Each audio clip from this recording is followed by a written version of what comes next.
بالله من الشيطان الرجيم. بسم الله الرحمن الرحيم. وأوحي إلى نوح أنه لن يؤمن من قومك إلا من قد آمن فلا تبتئس بما كانوا يفعلون. صدق الله العظيم. اللهم صل على محمد وعلى آل محمد كما صليت على إبراهيم وعلى آل إبراهيم إنك حميد مجيد. اللهم بارك على محمد وعلى آل محمد كما باركت على إبراهيم وعلى آل إبراهيم إنك حميد مجيد.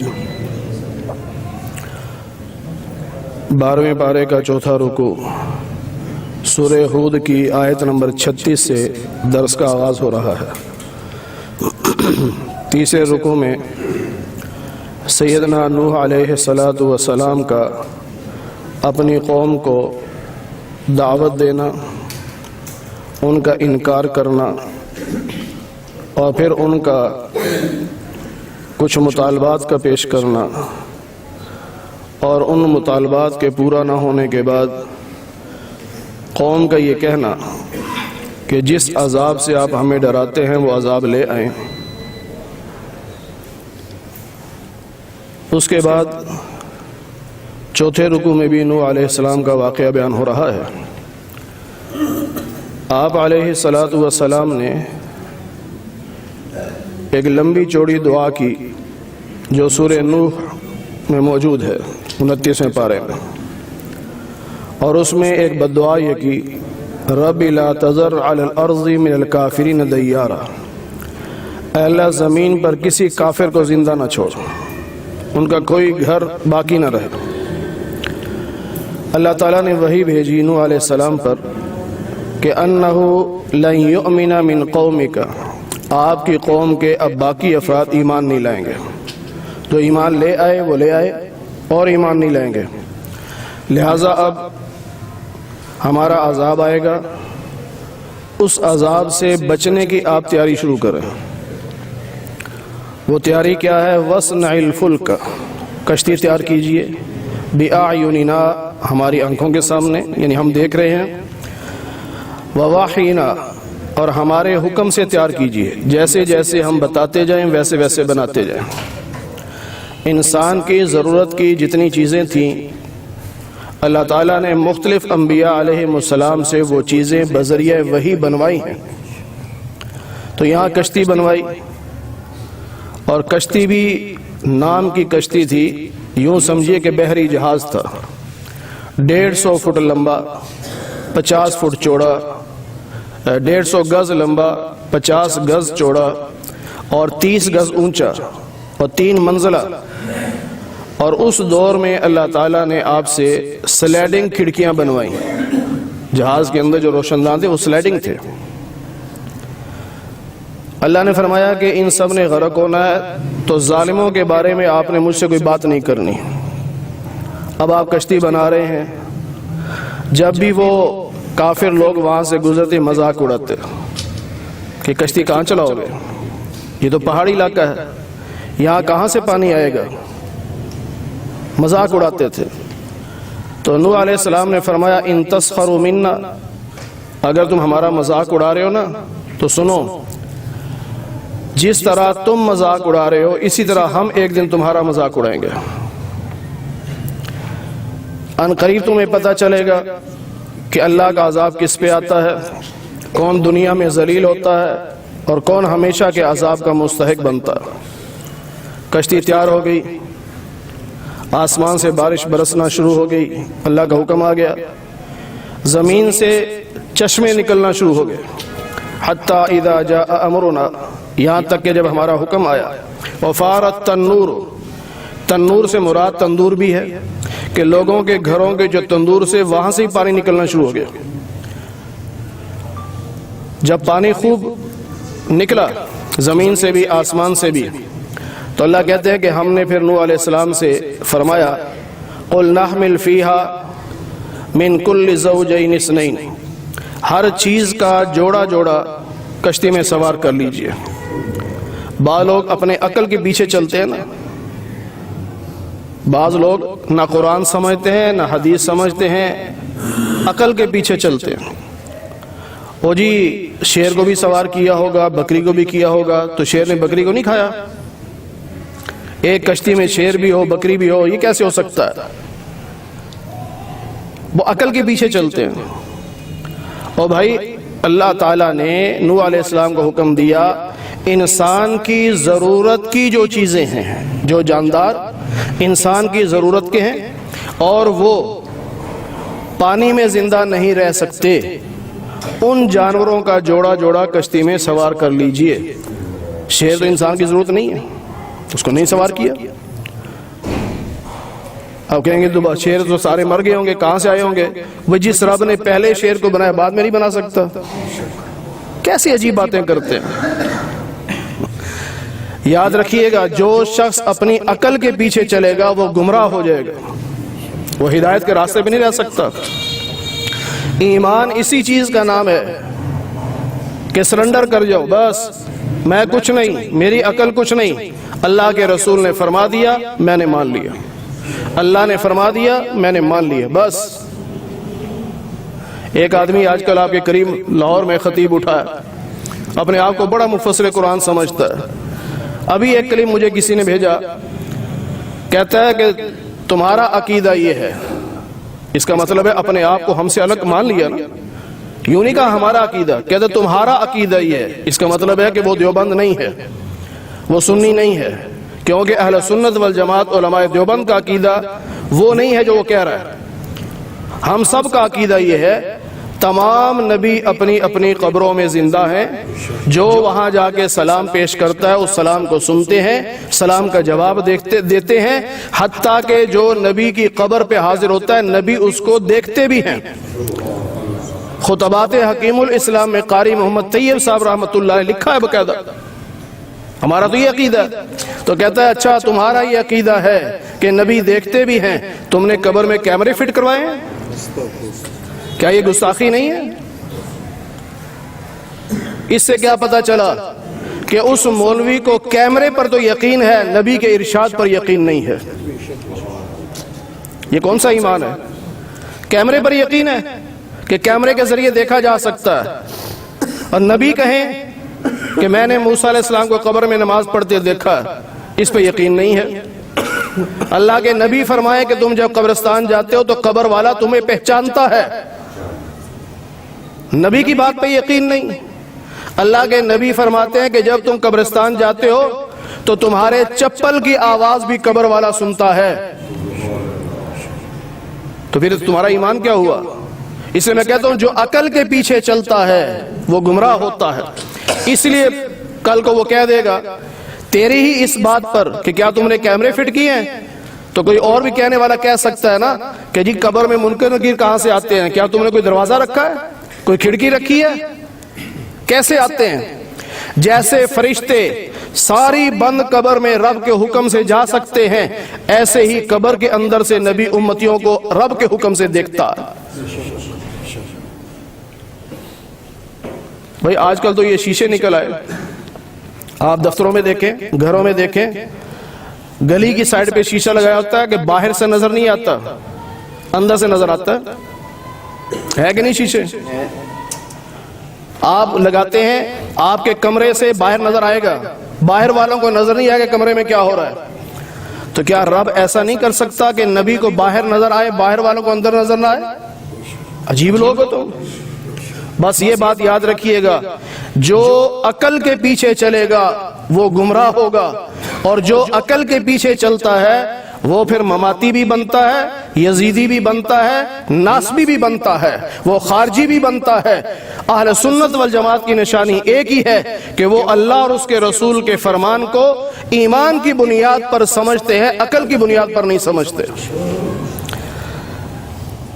تو یہاں بعض لوگوں نے عقل دوڑائی، اور جی فلاں فلاں چیزیں کیسے کشتی میں رکھی ہوں گی، انہوں نے آپس میں لڑائی نہیں کی ہوگی۔ یاد رکھیے گا جواب، جو انسانوں کی ضروریات کی چیزیں تھیں اور جو پانی میں زندہ نہیں رہ سکتی تھیں، ان کا جوڑا جوڑا نوح علیہ السلام نے کشتی میں سوار کیا۔ اللہ نے فرمایا اپنے اہل عیال کو بھی شامل کر لیں، وہ بھی سوار ہو گئے۔ فرمایا جو ایمان لائے وہ بھی آپ کے ساتھ سوار ہوں گے۔ بڑے تھوڑے تھے جو ایمان لائے، بڑے تھوڑے، 80 یا 82 لوگ۔ 910 سال کی تبلیغ کے بعد 80 یا 82 لوگ ایمان لانے والے، یہ ناکامی نہیں ہے۔ چاہے ایک بھی کلمہ پڑھنے والا نہ ہو، نبی پھر بھی کامیاب ہوتا ہے۔ نبی کا کام تبلیغ ہے، نتیجہ نہیں۔ علماء کا کام تبلیغ ہے، نتیجہ نہیں۔ ہر مسلمان کا کام تبلیغ ہے، نتیجہ نہیں۔ نتیجہ رب کے حوالے ہے، ہم اپنا کام پورا کریں بس۔ صحیح عقیدہ پیش کرنا، سمجھانا ہمارا کام ہے، کوئی مانے چاہے نہ مانے، اس کی مرضی ہے۔ اب جب سوار ہو گئے تو دعا پڑھی۔ اللہ نے کہا کہ دعا پڑھو، بسم اللہ مجریہا و مرساہا۔ اس کشتی کا چلنا بھی رب کے حکم سے ہے، اس کا رکنا بھی رب کے حکم سے ہے۔ رب کے حکم سے چلے گی، رب کے حکم سے رکے گی۔ ان ربی لغفور الرحیم، بے شک میرا رب بہت بخشنے والا، رحم کرنے والا۔ کشتی چل پڑی۔ اب سائڈوں پہ لہریں اٹھ رہی ہیں، پانی کی لہریں ایسے اٹھتی ہیں جیسے پہاڑ ہو، یوں اٹھتی ہیں پہاڑوں کی طرح۔ اس وقت نوح علیہ السلام نے اپنے ایک بیٹے سے جو کافر تھا، ایمان نہیں لایا تھا، اس کو کہا یا بنی ارکب معنا، اے بیٹے ہمارے ساتھ سوار ہو جا۔ وہ کافر تھا، کہتا نہیں ابا جی میں تو پہاڑ کا سہارا لے لوں گا، پہاڑ پہ چڑھ جاؤں گا، پہاڑ مجھے بچا لے گا۔ عقل کے پیچھے چلا نا، نبی کی بات تو نہ مانی۔ اللہ فرماتے ہیں کہ نوح علیہ السلام نے بیٹے کو سمجھایا، لا عاصم اليوم من امر اللہ، آج اللہ کے عذاب سے بچانے والا کوئی نہیں۔ ہاں، جس پہ اللہ رحم کرے وہی بچے گا، باقی کوئی نہیں بچ سکتا۔ اب یہ بیٹے کی اور باپ کی باتیں چل رہی، درمیان میں ایک موج آئی، اس نے پٹک کے مارا اور وہ غرق ہو گیا۔ پتہ کیا چلا؟ جو اپنی مرضی کرے گا برباد ہوگا، جو نبی کی مرضی پہ چلے گا وہ کامیاب ہوگا۔ اپنی منمانی نہیں، اپنے رسم و رواج نہیں، رب کی سنت پہ نبی کی سنت پہ چلو، رب کا حکم، نبی کا طریقہ، بس کامیابی ہے۔ اور عجیب بات دیکھیے، یہ کشتی جب چلی ہے تو چلتے چلتے چلتے چلتے مکہ مکرمہ پہنچ گئی۔ بیت اللہ کا طواف کیا کشتی نے، 7 چکر لگائے۔ کشتی تھی نا، بے زبان بے جان، لیکن رب کا حکم تھا، رب کے حکم پہ چلتی جا رہی ہے، اور ایمان والوں کو اور نوح علیہ السلام کو لے کر 7 طواف بھی کر رہی ہے، طواف کر کے واپس آتی ہے۔ کشتی نے رب کے حکم سے طواف کیا ہے، انسانوں کو لے کر۔ یہ نہیں کہ آپ یہاں کوئی مصنوعی کعبہ بنا لو اور اس کا طواف شروع کر دو، بلکہ اس سے بھی بڑھ کر کچھ ایسے مشرک بدبخت پیدا ہوئے۔ ابھی یہ چند دن پہلے کا واقعہ ہے، شجاع آباد کا، ملتان کے قریب۔ ایسے بدبخت لوگ ہیں، اپنے پیر کی قبر بنا کر اس کا طواف کر رہے ہیں اور ساتھ تلبیہ پڑھ رہے ہیں، لبیک اللہم لبیک۔ ان سے بڑا کافر مشرک کون ہوگا؟ حکومت کا کام صرف اتنا نہیں ہوتا کہ ملکی نظام کو چلانا، حکمرانوں کا سب سے پہلا کام یہ ہوتا ہے مسلمانوں کے ایمان کو بچانا۔ اگر ذرہ بھی ایمان کی رتی موجود ہے، ان سب کو گرفتار کر کے سزائیں دو۔ یہ کعبہ کی نقل اتار رہے ہیں۔ بیت اللہ کا طواف رب کے حکم سے ہوتا ہے، اور وہ طواف دنیا میں کسی جگہ نہیں ہو سکتا، صرف مکہ مکرمہ میں مسجد حرام کے اندر، مطاف کے اندر جو بیت اللہ بنا ہوا ہے، صرف اس کا طواف جائز ہے۔ اس کے علاوہ مصنوعی طواف بھی کہیں جائز نہیں، کسی قبر کا طواف جائز نہیں ہے۔ اور تلبیہ صرف حج کے موقع پر یا عمرے کا احرام باندھنے کے بعد تلبیہ پڑھا جا سکتا ہے، اس کے علاوہ یہ تلبیہ جائز نہیں ہے۔ اور تم کیا قبر والے کو خدا سمجھتے ہو کہ وہاں کہہ رہے ہو لبیک اللہم لبیک؟ کیسے بدبخت لوگ ہیں! بچو ایسے لوگوں سے، یہ دین کے نام پر دین کی جڑیں اکھاڑ رہے ہیں، یہ دین کے نام پر دین کو بدنام کر رہے ہیں۔ اللہ ہم سب کی حفاظت فرمائے۔ اب اللہ تعالیٰ نے حکم دیا، یا ارض ابلعی ماءکی، اے زمین اپنے پانی کو جذب کر لے، پی جا۔ آسمان سے کہا رک جا، پانی ختم۔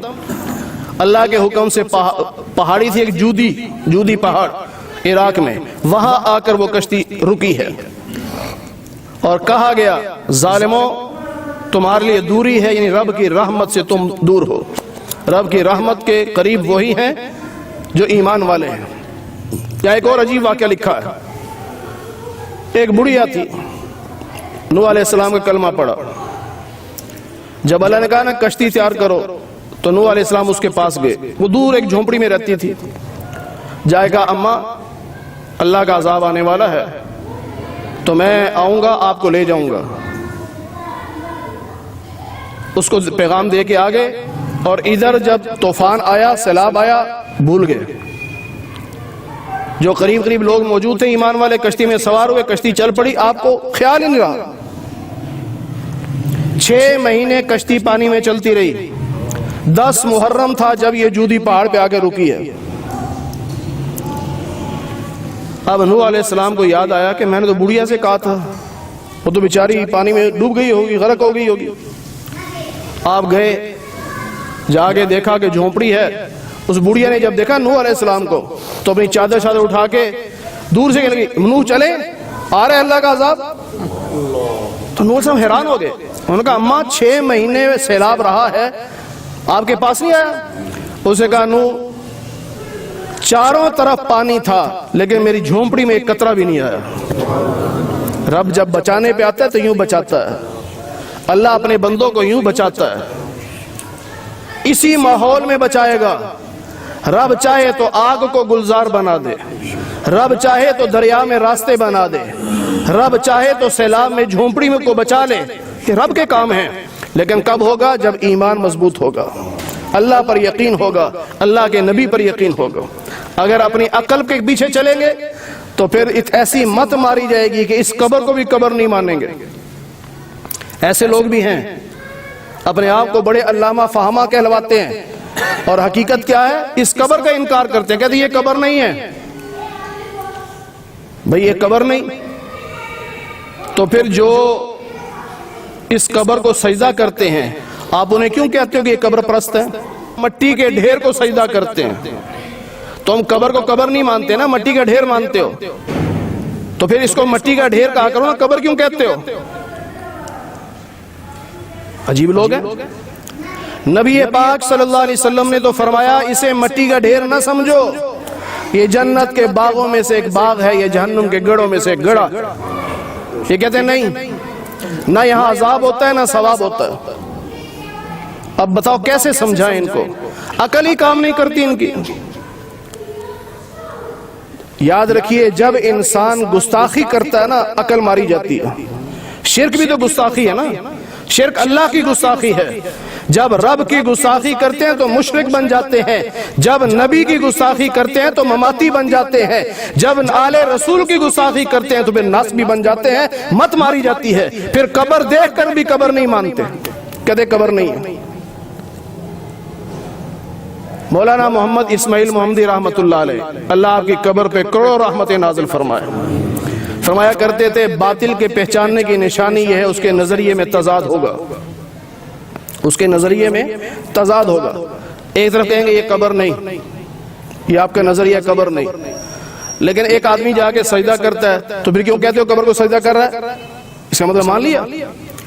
جب تمہاری باری آتی ہے کہتے قبر نہیں، جب کوئی اور سجدہ کہتا ہے تو قبر ہے، کمال نہیں ہوگی؟ تضاد آ گیا نا۔ اپنی باری قبر نہیں مانتے، کوئی اور سجدہ کرتا ہے پھر قبر مان لیتے ہو، یہی تو تضاد ہے۔ اہل حق کے نظریے میں تضاد نہیں ہوا کرتا، اہل حق کے نظریے میں تضاد نہیں ہوتا۔ بہرحال چلیے، اب جب نوح علیہ السلام نے اللہ سے کہا اے اللہ میرا بیٹا، آپ نے تو کہا تھا نا اپنے اہل کو بھی سوار کر لے، تو وہ میرے اہل میں تھا، میرے خاندان کا تھا، اور آپ کا وعدہ سچا ہے اللہ نوح وہ آپ کے اہل میں سے نہیں تھا۔ کیوں؟ اس لیے کہ اس کے عمل ایسے نہیں تھے، یعنی ایمان نہیں تھا۔ اور مجھ سے ایسا سوال نہ کیا کرو، یعنی میں نے پہلے کہہ دیا تھا کہ کافروں کے بارے میں سوال نہیں کرنا، آپ نے کافر کے بارے میں سوال کر دیا۔ میں آپ کو نصیحت کرتا ہوں کہ آئندہ ایسا نہ کرنا۔ تو نوح علیہ السلام نے کہا اللہ میں پناہ چاہتا ہوں کہ میں نے لا علمی میں سوال کر دیا، مجھے معاف کر دے۔ اللہ سے معافی مانگ لی۔ اچھا بعض لوگ اس آیت کو بھی لے کر ایک مشہور خطیب تھے، فوت ہو گئے، عنوان دیا گیا تھا اہل بیت، نبی کے اہل بیت۔ جب بھی اہل بیت کا لفظ آئے گا اس سے مراد نبی کے گھر والے ہوں گے، لیکن وہ کہاں چل پڑا؟ اہل کسے کہتے ہیں، اہل بیت کسے کہتے ہیں، آل کسے کہتے ہیں؟ کبھی نوح علیہ السلام کے کافر بیٹے کی باتیں کرتا ہے، کبھی نوح علیہ السلام کی کافرہ بیوی کی بات کرتا ہے، کبھی لوط علیہ السلام کی کافرہ بیوی کی بات کرتا ہے۔ او بھائی تجھے کیا ہو گیا؟ ایک اصطلاح ہوتی ہے، جب بھی ہم اہل بیت کی اصطلاح بولتے ہیں تو اس سے مراد تو نبی کا گھرانہ ہے، نبی کی بیویاں ہیں، نبی کی بیٹی ہے، نبی کا داماد ہے، نبی کے نواسے ہیں۔ جب آل رسول بولیں گے تو حضرت فاطمہ کی اولاد مراد ہوگی نا، اصطلاح ہے۔ عجیب لوگ ہیں، اصطلاح بھی سمجھ نہیں آتی۔ ایک نام جس چیز کا رکھ دیا جاتا ہے وہ مشہور ہو جاتا ہے، تو پھر جب بولا جائے گا تو وہی مراد ہوگا، کوئی اور ہوگا۔ ایک سرگودا کا مولوی صاحب ہے، اسے بہت شوق ہے، نبی کے اہل بیت سے نفرت اس کے دل میں بھری ہوئی ہے۔ بڑے عجیب انداز میں کہتا ہے کہ جب کہا جاتا ہے نا محمد وعلی آلہ، تو آل سے مراد ساری امت ہے، آل سے مراد ساری امت۔ کہتا ہے آل کا معنی ہوتا ہے اتباع کرنے والا، پیروی کرنے والا، لہذا آل سے مراد پوری امت ہے۔ تم نے محدود مطلب کیوں لے لیا؟ تم نے محدود مطلب کیوں لے لیا؟ ہم نے کہا جب آل کی بات چھوڑ، ہم جب آل رسول کی بات کرتے ہیں تو اس میں پوری امت نہیں آئے گی، آل رسول میں وہ آئے گا جو نبی کی بیٹی فاطمہ کی آل میں ہوگا۔ آل رسول اصطلاح تو انہی کے لیے ہے، اور ایسا عجیب انداز ہے، طنزیہ انداز، آل رسول، ایسے بولا آل رسول، حد ہو گئی۔ ادب سے نام لو، تمہیں ادب سے نام لینا بھی نہیں آتا۔ پھر فرعون کی بات کر رہا ہے، دیکھو نبی کے آل کے مقابلے پر مثال دے رہا ہے فرعون کی، کہتا ہے وَأَغْرَقْنَا آلَ فِرْعَوْنَ، فرعون کی آل غرق ہو گئی۔ فرعون کی تو بیٹا ہی نہیں تھا، بیٹی نہیں تھی، اولاد ہی نہیں تھی اس کی۔ تو یہاں آل کا معنی کیا ہے؟ جو اس کے متبع تھے، اس کے پیچھے چلنے والے۔ اور بھائی آل کا حقیقی معنی کیا ہوتا ہے، مجازی معنی کیا ہوتا ہے؟ کیا اصول فقہ نہیں پڑھی تم نے؟ جب حقیقی معنی نہ لیا جا سکتا ہو پھر مجازی معنی لیا جاتا ہے۔ جب آل کا حقیقی معنی اولاد ہے تو پھر آل سے امت کیوں مراد لے رہے ہو؟ جب آل رسول بولا جائے گا نبی کا خاندان مراد ہوگا، جب اہل بیت بولا جائے گا نبی کی بیویاں قرآن کے مطابق اہل بیت ہوگی، اور حدیث کے مطابق حضرت علی، حضرت فاطمہ، حسن اور حسین یہ اہل بیت میں شامل ہوں گے۔ علماء دیوبند کا مزاج یہ ہے، وہ قرآن کو اور حدیث دونوں کو لے کر چلتے ہیں۔ وہ کہتے ہیں اہل بیت صرف نبی کی بیویاں ہیں، ہم نے کہا قرآن کہتا ہے نبی کی بیویاں اہل بیت ہیں، ہم نے مان لیا، لیکن نبی کیا کہتے ہیں؟ ان چاروں کو لے کر نبی کہتے ہیں اللہم ہؤلاء اہل بیتی، اللہ یہ میرے اہل بیت ہیں۔ ہم نے قرآن کے اہل بیت کو بھی اہل بیت مانا، ہم نے نبی کے اہل بیت کو بھی اہل بیت مانا۔ یہ تھوڑی ہے کہ اپنی منمانی کرو۔ چلو ایک بات تو ہمیں سمجھ آ گئی، بہت اچھی سمجھ آ گئی۔ سرگودا کے مولوی صاحب نے کہا کہ آل وہ ہوتا ہے جو متبع ہو، تو تم علماء دیوبند کے متبع نہیں ہو نا، تو دیوبند کی آل سے تو نکل گئے نا۔ یہ مسئلہ تم نے خود ہی حل کر دیا نا، تمہیں دیوبندی کہلانے کا حق تو نہیں ہے نا، کیونکہ دیوبندیوں کے تابع تو تم نہیں ہو، تم تو اپنی منمانی کر رہے ہو۔ تمام علماء دیوبند، اور صرف علماء دیوبند نہیں، یاد رکھنا تمام حنفی، شافعی، مالکی، حنبلی چاروں ائمہ کے مقلدین کا عقیدہ اور نظریہ یہی ہے کہ تمام انبیاء اپنی قبروں میں زندہ ہیں، سلام سنتے ہیں، سلام کا جواب دیتے ہیں۔ سب کے نزدیک نبی کی بیویاں اہل بیت میں شامل ہیں، اور سب کے نزدیک نبی کی بیٹی فاطمہ، داماد علی اور نواسے حسن حسین اہل بیت میں شامل ہیں۔ تم کیوں نکالتے ہو؟ کہتے اتنا محدود کیوں کر دیا؟ جب نبی محدود کر رہا ہے، میں نے تو محدود نہیں کیا۔ اللہم ہؤلاء اہل بیتی کس نے کہا؟ یہ تو نبی نے کہا ہے نا، تو تم نبی کو کہو کہ آپ نے آل میں صرف اتنے سے لوگ کیوں رکھے؟ بہرحال یاد رکھیے گا، ہم اہل سنت والجماعت نبی کی بیویوں سے محبت ایمان سمجھتے ہیں، نبی کی بیٹیوں سے محبت ایمان سمجھتے ہیں، نبی کے دامادوں سے محبت ایمان سمجھتے ہیں، نبی کے نواسوں سے محبت ایمان سمجھتے ہیں، قیامت تک نبی کی آل میں آنے والے جتنے سید زادے ہیں سب سے محبت ہم اپنا ایمان سمجھتے ہیں۔ اللہ نے فرمایا نوح آپ سلامتی کے ساتھ کشتی سے اتریے، ہماری سلامتی ہوگی اور آپ پر برکت ہوگی، اور آپ کے ساتھ جتنے لوگ سوار ہیں ان کے آگے گروہ بنیں گے، ان سارے گروہوں پر سلامتی ہوگی۔ لیکن کچھ گروہ ایسے بھی ہوں گے جن کو دنیا میں ہم فائدہ پہنچائیں گے لیکن بعد میں وہ جہنم کے مستحق بنیں گے، یعنی انہی کی نسلوں میں آگے مسلمان بھی ہوں گے، کافر بھی ہوں گے۔ جو مسلمان ہوں گے ان پر سلامتی بھی ہوگی، برکت بھی ہوگی، جو کافر ہوں گے ان کو جہنم کا عذاب ہوگا۔ پھر اللہ فرماتے ہیں تِلْكَ مِنْ أَنْبَاءِ الْغَيْبِ، نوح علیہ السلام کی یہ جو ساری باتیں ہیں یہ غیب کی خبریں ہیں، آپ کو پہلے پتہ نہیں تھی، نبی پاک صلی اللہ علیہ وسلم کو پہلے پتہ نہیں تھی، مکہ میں کسی کو پتہ نہیں تھی، نہ کسی کتاب میں تھی، نہ کسی کے علم میں تھی۔ ہمارے نبی صلی اللہ علیہ وسلم نے یہ ساری باتیں کہاں سے بتائیں؟ اللہ کہتے ہیں یہ غیب کی خبریں ہیں، نوحیہا الیکا، ہم نے وحی کی ہے آپ کی طرف، ما کنت تعلمها انت ولا قومک من قبل ھذا، نہ آپ اس سے پہلے جانتے تھے نہ آپ کی قوم اس سے پہلے جانتی تھی۔ آگے کیا فرمایا؟ فاصبر، مکہ والے بھی قوم نوح کی طرح آپ کو ستا رہے ہیں، آپ صبر سے کام لیں، ان العاقبۃ للمتقین، انجام کیا ہوگا؟ متقی کامیاب ہوں گے۔ دنیا میں ہو سکتا ہے کافر کامیاب نظر آئیں لیکن انجام کب ہوگا؟ ایک تو موت کے وقت انجام ہوتا ہے خاتمہ، اور ایک قیامت کے دن انجام ہوگا۔ موت کے وقت بھی ایمان والا کامیاب ہوتا ہے، اور قیامت کے دن جو انجام ہوگا وہ ایمان والے متقی کامیاب ہوں گے، جو بے ایمان ہیں نافرمان ہیں وہ کامیاب نہیں ہوں گے۔ اللہ تعالی ہمیں قرآن کریم کی صحیح سمجھ نصیب فرمائے۔ الحمدللہ رب العالمین والعاقبۃ للمتقین، والصلاة والسلام على سید الانبیاء والمرسلین وعلى آلہ واصحابہ اجمعین۔ اے اللہ ہم سب کے صغیرہ کبیرہ گناہوں کو معاف فرما، اے اللہ درس قرآن کو اپنی بارگاہ میں قبول فرما، اے اللہ بیماروں کو صحت کاملہ نصیب فرما، بے روزگاروں کو حلال رزق نصیب فرما، حرام کے لقمے سے ہماری حفاظت فرما، اے اللہ جتنے مسلمان دنیا سے جا چکے سب کی مغفرت فرما دے، اے اللہ سب کو جنت الفردوس میں اعلیٰ مقام نصیب فرما دے، اے اللہ ہم سب کو قیامت کے دن حضور نبی پاک صلی اللہ علیہ وسلم کی شفاعت نصیب فرما، جنت میں آپ کی رفاقت نصیب فرما، آپ کے دست مبارک سے حوض کوثر کا پانی پینا نصیب فرما۔ اے اللہ جیسے آج ہم آپ کے گھر میں آپ کے قرآن کے نام پر اکٹھے ہیں، اے اللہ ہم سب کو جنت میں بھی اکٹھا فرما دے۔ اے اللہ محض اپنے فضل و کرم سے حضور نبی پاک صلی اللہ علیہ وسلم کے صدقے سے ہماری دعاؤں کو قبول فرما لے۔ وصلی اللہ علی النبی الکریم برحمتک یا ارحم الراحمین۔